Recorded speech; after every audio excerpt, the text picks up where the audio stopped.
March 27ರಂದು ಮೂಡುಗೆಳೆಯರು ಅಲ್ಸರಕೆರೆ Mahalingeshwara ದೇವಸ್ಥಾನದ ವಠಾರದಲ್ಲಿ ಅಭಿಮತ ಸಂಭ್ರಮ ಕಾರ್ಯಕ್ರಮ ನಡೆಯಲಿದ್ದು ಪೂಜ್ಯ ಡಾಕ್ಟರ್ ಡಿ ವೀರೇಂದ್ರ ಹೆಗ್ಡೆ ಅವರು ಭಾಗವಹಿಸಲಿದ್ದಾರೆ ಎಂದು ಅಭಿಮತ ಸಂಭ್ರಮ ಕಾರ್ಯಕ್ರಮ ಸಂಯೋಜಕ ಉದಯ ಶೆಟ್ಟಿ ಪಡುಕೆರೆ ತಿಳಿಸಿದರು.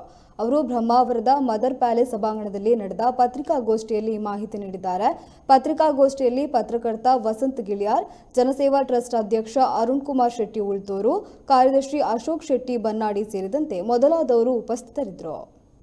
ಕಳೆದ 3 ವರ್ಷಗಳಿಂದ ಅಭಿಮತ ಸಂಭ್ರಮ ಹೆಸರಲ್ಲಿ ಬಹಳ ಅದ್ದೂರಿಯಾಗಿ ಮತ್ತು ಅಚ್ಚುಕಟ್ಟಾಗಿ ಅಭಿಮತ ಸಂಭ್ರಮ ಎನ್ನುವ ಸಾಂಸ್ಕೃತಿಕ ಕಾರ್ಯಕ್ರಮವನ್ನು ಮೂಡುಗೆಳೆಯರಲ್ಲಿ ನಡೆಸಿಕೊಂಡು ಬಂದಿದೆ. ಈ ವರ್ಷದ ಈ ಅಭಿಮತ ಸಂಭ್ರಮ ಕಾರ್ಯಕ್ರಮ ಇದೇ ಮಾರ್ಚ್ 27ನೇ ತಾರೀಕು. ಈ ಸಲದ ವಿಶೇಷ ಅಂದರೆ ಸಾಂಸ್ಕೃತಿಕ ಕಾರ್ಯಕ್ರಮದ ಜೊತೆಗೆ ಧಾರ್ಮಿಕ ಕಾರ್ಯಕ್ರಮ ಕೂಡ ಅಭಿಮತ ಸಂಭ್ರಮದ ಭಾಗ ಆಗಿದೆ. ಧಾರ್ಮಿಕ ಕಾರ್ಯಕ್ರಮಕ್ಕೆ ಈ ಸಲ ನಾವು ಅಭಿಮತ ಇದು ಜನಸೇವಾ ಟ್ರಸ್ಟ್ನವರು ಯಾಕೆ ಒತ್ತು ಕೊಟ್ಟಿದ್ದಾರೆ ಅಂದರೆ ಕೊರೋನಾ ಮೊದಲಾದ ಲೋಕಕಂಟಕ ನಿವಾರಣೆಯಾಗಿ ಲೋಕ ಕಲ್ಯಾಣ ಆಗಲಿ ಅನ್ನುವ ಉದ್ದೇಶಕ್ಕಾಗಿ ಧಾರ್ಮಿಕ ಕಾರ್ಯಕ್ರಮವನ್ನು ಕೂಡ ಈ ಅಭಿಮತ ಸಂಭ್ರಮದಲ್ಲಿ ಜೋಡಿಸಿಕೊಂಡಿದ್ದೇವೆ. ಅದರ ವಿವರಗಳನ್ನು ನಾನು ಹೇಳ್ತಾ ಹೋಗ್ತೇನೆ. ದಯಮಾಡಿ ತಾವೆಲ್ಲ ತಮ್ಮ ಮಾಧ್ಯಮದಲ್ಲಿ ಇದನ್ನು ವ್ಯಾಪಕವಾಗಿ ಪ್ರಚುರಪಡಿಸುವುದರ ಮೂಲಕ ಕಾರ್ಯಕ್ರಮದ ಯಶಸ್ಸಿಗೆ ಸಹಕರಿಸಬೇಕಾಗಿ ಜನಸೇವಾ ಟ್ರಸ್ಟ್ ಪರವಾಗಿ ಕೇಳ್ಕೊಳ್ತೇನೆ. ಮೂಡುಗೆಳೆಯರನ್ನ ಅಲ್ಸೆಕೆರೆ ಮಹಾಲಿಂಗೇಶ್ವರ ದೇವಸ್ಥಾನದಲ್ಲಿ ಮಾಡಿದ್ದಾರೆ. ಅಲ್ಸೆಕೆರೆ ಮಹಾಲಿಂಗೇಶ್ವರ ದೇವಸ್ಥಾನ ಮೂಡುಗೆಳೆಯರು ಮಹಾಮೃತ್ಯುಂಜಯ ಯಾಗ ನೆರವೇರಲಿದೆ.